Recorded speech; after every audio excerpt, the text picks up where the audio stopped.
Welcome to Heavy Metal Bake Sale. I'm Catfish. Special K. I'm Prairie Dog. And tonight we're going to be reviewing another album. We have Ghost's Prequelle. This is the special edition with the fancy 3D front. Album artwork's pretty brutal. Yeah, I'd say so. I think those are those supposed to be rats? Or are they just supposed to be some kind of sea creature? No, it's definitely probably a rat or something. It gave me a spook, I'll be honest. I try not to look at it as much as I possibly can. So first, let's do a little background on the album. This came out last month, June. It's Ghost's fourth album. Their last album is a follow-up to Meliora, which is probably one of their breakthrough albums, I would say. They have a new lead singer, supposedly. It's not really. It's still Tobias Forge, just dressed up as Cardinal Copia versus Papa Eremitis III, which was the previous one before that. So the album as a whole, it's available. I bought mine on Amazon. The special edition was $11.99, which is a pretty good deal. Comes with 2 additional bonus tracks and the 3D cover. It also comes in various versions of vinyl, CD, and my favorite, cassette tape. And that's not a joke. It does come available in a cassette tape for $7.99. If you want a Ghost cassette tape, pricey, but it's available on fucking cassette tape. Yeah, let's be real here. That's pretty cool. All right, so let's talk about the opening track. It is Ashes, which is what? Catfish. It's real spooky to me. Now, bear in mind, this is my personal first experience with Ghost. I'd never listened to Ghosts before this. I listened to it exclusively for this so that I could give a new person's perspective on the whole, the genre, the whole album itself. And so the first time I listened to it was around 5 o'clock in the morning by myself when I got home to my apartment. And I'll be honest, kind of freaked me out a little bit. I didn't know what I was getting myself into. Well, Ghost is interesting, but real quick, let's give a background on our experiences with Ghost. He's a first-time listener. I'm an avid fan. I've seen him live a few times, and I have all their albums. You're considered a casual. I've listened to him since Secular Haze first came out, but I didn't really follow them aggressively until Meliora came out, and that was really the first album by them that really took me. I feel like I started with Infesticium. I think it was the first album I got. So Ashes as the intro title track. It's just some little creepy little girl singing "Ring Around the Rosie." I have a fairly negative opinion of this song. For me, as like a seasoned metal fan, it reminded me of Shinedown's "Cut the Cord," how they've got that dumb little freedom, la la. It's just this. It's that same type of thing where they try to generate tension by having this creepy little girls thing going on. It's a very overdone gimmick, and I honestly think the album could have just started right on Rats. I think it's great for Halloween Haunted House. Like, if they're going to play an album at Haunted House, I think it's great. Korn and stuff's done. Korn has literally done the song with, it's fine. It's there. It's really there, honestly, to stretch out the album. And we're going to talk about, that's one of the issues I have with it in a minute. That's really one of the only issues I have. Yeah. But so it's not, so there's not really, there's some guitar work at the end that leads up to the next song, which is Rats. Yeah. Rats is the single off the album. And the whole album, we didn't mention, is like plague themed. Yeah. So it's themed around the bubonic plague or black plague, whatever you want to call it. Thus the title Rats. The Carriers. Yeah. So what did you think of Rats? I loved Rats. I thought Rats was not only an awesome single, I thought it was a great way to start out the album. Again, I wasn't as into Ashes, but I do think that Ashes moves into Rats very fluently, and it sets a great tone for them. You've got that rock sound that they're known for, but it's a little different from Meliora, but they pulled it off really well. Definitely one of my favorite tracks, actually. Rats, for me, I hated it the first time I heard it. So I heard it in April when they first dropped it. It was on YouTube. They dropped it with the video. The video's great, but I wasn't super into the song. After I listened to it a few more times and I heard it on the album itself, I started enjoying it more, and I do appreciate it now as a whole. What about you, Catfish? Again, upon initially listening to it, I was a little bit thrown off by it. It didn't feel like it was like a straight up metal song for me, the way that I have previously experienced metal. But again, I'm not a very seasoned metal fan. We're popping its metal cherry. So it's very much new experiences for me all around. So initially, upon Rats especially, one of the big standout tracks for me, and the whole album is in general, very odd and weird at first, but upon further listening, I found myself enjoying it more and more the more that I listened to it. From both I thought from a clever lyrical standpoint and also from a musical standpoint. I really got to enjoy the focus on the lyrics a few times and then really focus on the music behind it. And so Rats is definitely one of my favorite songs on the track. Yeah, it's a good song. So the next song is Faith. Faith is a good follow-up for Rats. I don't have anything serious to say about it. Lyrically, it's what you would expect. Yeah, it's just a base level hard rock song, and it's fine. I didn't have any issue. It's a bit of a filler track. I don't have much to say about it. Yeah. No. So the next song is See the Light. I like this song. I like it lyrically. If you remember, the lyrics were like "Eat me, drink me, and you will see the light." Reference to Catholicism and eating the body and blood of Christ, so on and so forth. It's this song is blatantly satanic all the way through too. So those are my favorite tracks. That's one thing I really liked about it. I feel like this album, in many ways, kind of it's more subtle. It's more subtle. So it was nice to have these lyrics there to remind you, like, yeah, this is still the Ghost you know and love. Yeah, we still love Satan. We're just going to keep it on the DL. Yeah, because they won a Grammy now. They got to be careful. Cerise, which was not really worshiping Satan at all, really. That's all. No, it's another time. What did you think of See the Light? I actually like See the Light, especially from like a musical standpoint. I think it starts off a little bit slower and then it gets harder as it goes on. It's a diverse track. I really enjoyed it. I didn't quite pick up on all the stuff lyrically the first few times I listened to it. As I listened to it a little bit more, I picked up on it a little bit more, and I was like, oh, I don't know about all that. But definitely on like a surface level, I really enjoyed it, and I can sort of put aside the lyrical meaning and stuff aside, and I'd be like, you know what, it's still really enjoyable and and really sacrilegious. Well, It's Ghost. All right, so next song we're going to cover is Miasma, which is an instrumental. Has a sax solo about halfway through. It's very upbeat. It's a very upbeat rock instrumental. I like it a lot. But this is really just a filler track, in my personal opinion. Yeah. While it's a good instrumental, it really is. I can definitely tell it's a filler track, and this is something they would use at the beginning of their show, or possibly in the middle for set change, or if they're changing guitars or whatever. It's just there to be a filler. Did you like the instrumental? I'll be honest with you, it's probably not going to come as any surprise to you two, but Miasma was probably my favorite song on the album. Really? Well, through the album, I've really enjoyed the musical backing. Aside from the lyrics, I think they're really talented musicians. They are, whoever they are, and whoever these faceless ghouls are, they're very talented musicians. And so, just to that being the forefront.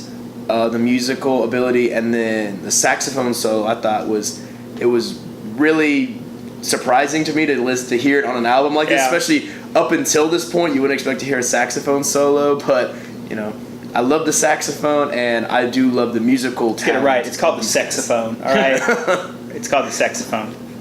Miasma was a good track. I think instrumentally they're really bringing it for you, but again, it definitely came off as a filler track and. By the end of it, I'm like, well, that was fine, but, I could have also not listened to that, and that would have been fine, too. I liked it, but it was a filler track. So the next song is the next single off the album. That's Dance Macabre. So this one was probably the most poppiest song on the album, with the little I want to be with you all night. Yeah, my wife likes that a lot. I like it. It's cheesy. I like it because it's cheesy, but also, like I said, for Ghost, this is a very poppy, and this seems like they were trying to make this to be like a radio mainstream song, more so than Rats. What did you think of it? The first time that I heard it, I was like, oh, nifty, there's some diversity here. I see what they were saying when they're talking about trying to push Ghost in a different direction, but after listening to the song for a couple times, eventually it just becomes downright obnoxious. And this song is actually my least favorite on the album. So I don't have a problem with it. I like it, but it is the most poppy on the album. Yeah. What did you think? Initially, listening to it for me as something new, it was definitely the most recognizable thing for me, something that I could be like, oh, okay. I think it's a good way to kind of ease into the Ghost sound if you listen to this first and then kind of go more and more into their thing. For me, it was nice as a newcomer to the band and to the genre of metal in general, because it shows that these artists can do different things and kind of, if you can like it, then you can definitely like what else they can do. And so it came as number 6 on the album. It came a little bit late for me as a newcomer, but I enjoyed it at first, and I still enjoy it now, but I can definitely see your point in that it's definitely poppy, it's definitely different. If you're not a fan of that or that direction they'd be going in, then as more seasoned Ghost fans, I can see your frustration. But as a new fan, I think it's a nice way to kind of ease my way into it. I get you. And I can definitely get into their, past stuff and then look forward to their future stuff because I'm being more eased into it as opposed to being like just thrown into the deep end. Yeah. I want to point out really quick that all the guitar work and drum work was very, very good on this album all the way around. The bass is sort of there. Vocally it's fine, but I think where it shines is the guitar work and drum work. It's certainly, and you can see how this has evolved. I don't know if they've swapped Nameless Ghouls. I believe they have. They can at will. I know their new guitarist, their new lead guitarist is very, very small, like smaller than you. Well, he's great. Yeah, I mean, really, maybe a chick. If you compare the guitar work on Secular Haze from when they first started out to what you're getting on this album, there's no contest. I mean, this is a whole new level. And the guitar work stands out throughout the entire album, even on the instrumentals, no matter what. I have to give respect to that. And they brought it to the table. So the next song is Pro Memoria, which I thought was the weakest track on the album, at least for me. Lyrically, it's lame. Yeah. The lyrics are "Don't forget about dying. Don't forget about your friend death. Don't forget you will die." Yeah, it's redundant. You're overdoing it on the death there, I think, a little bit. I didn't like this. Like I said, this is my least favorite track. I did not like it. What did you think of it? I didn't hate it as much as Kevin, but it wasn't really doing anything for me either.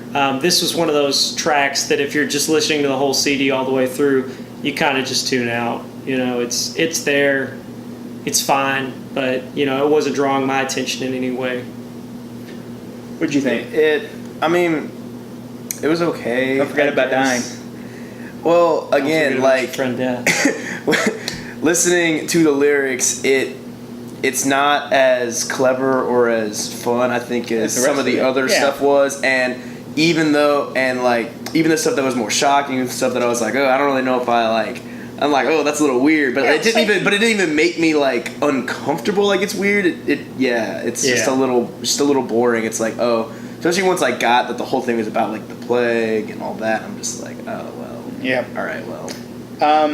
Now I'm just pointing out the elephant in the room. Yeah. On to the next song, Witch Image, which is my favorite song on the album. I thought it was the best song on the album. It's a relatively short song too, at 3 minutes and 30 seconds. Because for this band, that's a short song. I mean, most of their songs are 3 minutes, 30 seconds, about 4 or 5 minutes. Their instrumentals are both almost 6 minutes long, which the longest tracks on the album are Pro Memoria and Havestonster, which is the other one. However you say it. Yeah. So anyway, Witch Image, my favorite song of the album. It was very reminiscent of Blue Oyster Cult, in my opinion. It was a little bit folky, and I just really enjoyed the song as a whole. What did you think? I liked it. I definitely liked it a lot. I don't know if I'd say it was my favorite song, but it was definitely something. The sound, it was a little bit different. Kind of like maybe like an older sound to it, and I really enjoyed it. I mean, I'll echo that. Yeah, I liked it. It stood out above some of the others. Wasn't my favorite, but it was a good song. It wasn't like those songs where like, oh man, I just tuned that out. I don't even know what that was called. I mean, it was a good song. It just wasn't their best. So the next song is a instrumental. It's Havesfonster. It's an instrumental, and Micah Ackerfeld from Opeth, their lead singer and guitarist, actually helped compose this instrumental and played on it, which I did not know until I looked it up. That makes a lot of sense. Yeah. Because that's one thing about this album you need to realize. I would say at least 40% of it is kind of folk, and Opeth took their music in that direction. Yeah. This was my favorite of the two instrumentals. I really enjoyed it and thought that the work on it was great. It's just kind of, if you were to tell me, hey, let's go check out this Ghost album, I didn't expect to hear folk songs. So. Yeah, it is very folky. Yeah. But it's great. It is great for what it is. Yeah. What did you think? Again, another instrumental. I really enjoyed it. You can really see how them as musicians can shine on their instruments. I didn't like it as much as Miasma in terms of the two instrumentals, but I did really enjoy it, and it wasn't anything like too wild and crazy. And again, it's definitely a good intro for me into the genre. Can kind of see where I can branch out from here. I think that's kind of the story of the album as a whole for myself. It's a good intro album to the genre, which might be, I don't know if that's what they're going for, because they've broken through now. They border the metal. They border the metal and hard rock genre, and a little bit of goth. A little genre bit, yeah. In there. They've never really, that's obviously, like, my history with Ghost is a little complicated, but when I first listened to them, I just saw this imagery of the first pop, and it's like, oh wow, holy shit, this has to be like the most satanic shit out there. Oh, it's extremely satanic, but it's not what you expect vocally. And that's nice, that's new though, that's a new thing. It is, but like I was like a Cannibal Corpse fan, I was into like Necrophagist, so I see these guys coming up like a dead, fucked up, devil pope, and that was not what. Then I just hear the secular haze stuff, and I'm like, what is this? But it's nice to see them, with the exception, and you can tell they're heavily influenced by a lot of 80s bands, particularly King Diamond and King Diamond, Merciful Fate, bands like that, which have almost the exact same makeup, and they're kind of super satanic, but vocally they're super crazy. Like they're not hardcore screamy vocals, but they're really high pitched. And anyway, I'm getting off subject. No, when you accept them as not a purely metal band, you can really start to enjoy them. Yeah. Next song is Life Eternal. Very good closer. It's about star-crossed lovers dying in each other's arms. It's very romantic. It gives you a little bit of some feels. It is definitely the most emotional track on the album, in my opinion. And again, it's one of my favorite tracks on the album. What did you think of Life Eternal? I loved it. I'm a sad boy, so I was like, this is great, The instrumentalism was great, but that's really the whole album, if we're being honest. It had some wind chimes in there, too, if I remember correctly. Right at the beginning. Can you hear me say wind chimes? What'd you think, Joe? I did. I liked it. It was a really good way to end out the album. I did think the love story part of it, well, it came up as a little bit cheesy to me, given like the rest of it is don't forget death, but we're also gonna do a love story. But like a part of that kind of made it kind of like cute, and I liked it, What they're dying, as in they're dying together, and it's the last lovers' embrace before they die. It's kind of like Romeo and Juliet with the poison and killing each other. It's lovers' embrace, except with the plague, you're dying with like disgusting wounds all over your body. It's really. Yeah, Life Eternal was a great track. I really think it was a good way to end out the album. Definitely one of the more solid ones on there. Yeah, for sure. Now we're going to talk about the bonus tracks, but we're not going to add them to the end rating, but they were part of the track. So the first track was It's a Sin, which is a Pet Shop Boys cover, which is like an 80s synth band that are very, very interesting. It's the good stuff. It's the good stuff. So do you want to, Prairie Dog, do you want to mention It's a Sin? Yeah, so I think on It's a Sin, Ghost does a great job of taking an 80s synth pop song and really giving it that hard rock energy. Giving it some life. It's so great. And if you're not familiar with the actual song, please watch the music video before you listen to the song. Yeah. It's so gay. It's so gay. And I don't mean that in a hurtful or provocative way, but seriously, like, watch this video. It is one of the gayest videos I've ever seen in my life. It's ghosty gay too. Like it has some like cloaks. Yeah. You can see why they drew from it. Yeah. But Ghost's version is just like a really good metal interpretation. The Pet Shop Boys song. Wow, watch that music video. So gay. It's wonderful. It is. It is really wonderful. And I'm like, I can't believe that came out in the 80s. It's like, wow. Makes me happy. And like I said, if you know Ghost, they've covered other very, very gay songs before. I like it when they do stuff like it's nice to see different takes on music like that. Specifically 80 synth pop because I seem to like it a lot. What did you think of Pet Shop Boys? I enjoyed it a lot. I like the Pet Shop Boys. I like the original. You should have been wearing your shirt, your cutoff Pet Shop Boys shirt. Maybe next time. Maybe next time. He's got matching shorts too. They're booty shorts, hot pants. Apple bottom jeans, man. Like I said, it's the good stuff. Is that what it is? It's the good stuff. But I thought it was a really good cover song.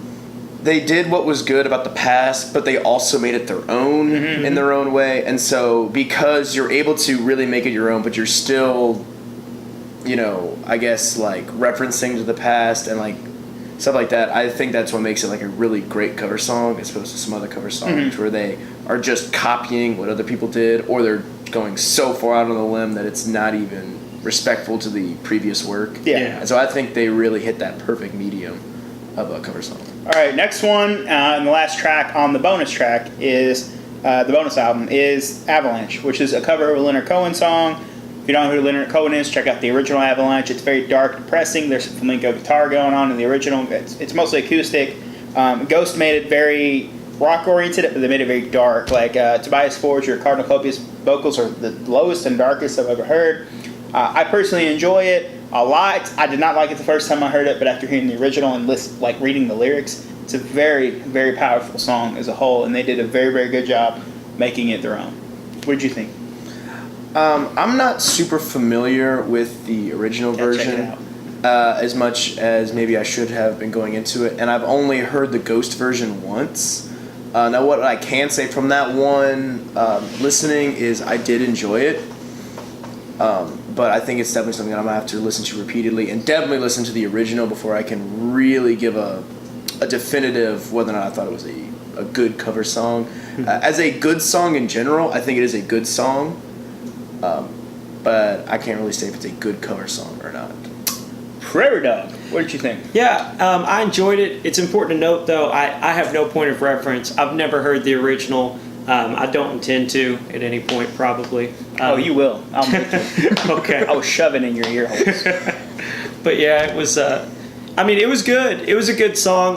For me, when I first listened to this album, and basically every time it's been the deluxe edition, so that was where the album ended for me, and I thought it was a really weak song to end the album on. But then I come to find out, no, those are bonus tracks. So yeah, Life Eternal was the real ending, which is a perfect ending for the album. So let's go ahead and get on our ratings on this since we've been going for a minute. So overall, if you subtract the two instrumentals and Ashes off the top, it's only a 7-song album, so that's very short. Again, those last 2 songs are deluxe, so they're not part of the normal album.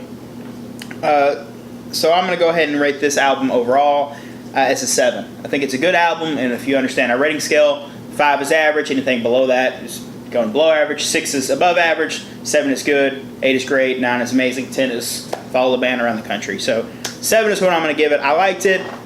Is it better than Meliora? That's for another episode. So what did you think, Prairie Dog? I'm going to give it a 6. And my reasoning there is I think that the album struggles at points. Most specifically, I think I mentioned earlier, it has a trouble with balancing its rock sound and its folk sound. It's about 60% rock, 40% folk. And while I do enjoy those tracks for what they are, they really don't fit what I expected to get out of a Ghost album. And so I have to take away points there. Beyond that, the singles were all really good. The guitar work was phenomenal all the way through. But as Kevin said, it's very short. Some of the songs feel pointless at times. We could have just ripped them out. This really strikes me as a work where they only really had enough. Yeah, EP. Like really you could have pulled 2 tracks off here, and it would have been a 5-song EP. Yeah. And they should have took the songs off Squarehammer and then put them on this album, and then had a full, big, beefy album. Yeah. Squarehammer had like 3 or 4 tracks on it that were good. If nothing else, put the bonus tracks on the full album. That too, yeah. Yeah. Why would you have a deluxe edition with 2? You had 2 in the chamber. Why didn't you pull the trigger? And the fact is, you can't listen to this album and not compare it to Meliora if you've already listened. Meliora was a great album. It was, and it was the first that really brought them to the forefront. And this album doesn't echo that. So in some ways, it suffered from that. your review. Now, the first time I listened to it, again, no real prior knowledge of Ghosts. Only one listen through in a very odd time of the night. Probably the first time I listened to it, I would have had to give it maybe a 4 or 5. I'll be honest, I didn't really like it the first time. Mm-hmm. I recognized the talent of the musicians, which is where I think gives it, I can give it like an average score. But that was upon the first time I listened to it. Now, upon the second time I listened to it, and then when I revisited some of my other more favorite tracks, I think I can bump it up to maybe a 6. Mm-hmm. Again, it's not, from a genre-wise, it's not something that I myself am super into as of right now. Trying to expand and kind of dig deeper into this type of thing. But I can definitely recognize that they are some very talented musicians, and they have very clever lyricists in the songs. So I did enjoy it the more I listened to it, and I'm sure as I continue to listen to it, I'll enjoy it further. And I want to now explore the past, even though I know, as you guys have said, their past work is a little bit different. This is definitely a bit more of a mainstream, more poppy. For me, it sounds like a perfect way to get introduced, and as long as you know going in, it's gonna get a little bit. It's not gonna be like this forever. It's gonna get a little bit weirder, but it's definitely a good taste of what's to come. And so if you're prepared to go a little bit deeper down the rabbit hole, then it's definitely a good starting point. Would you recommend the album to listeners out there? To people who haven't heard of Ghost before and aren't really super into metal or hard rock or just wanting to kind of get into it, I would recommend it.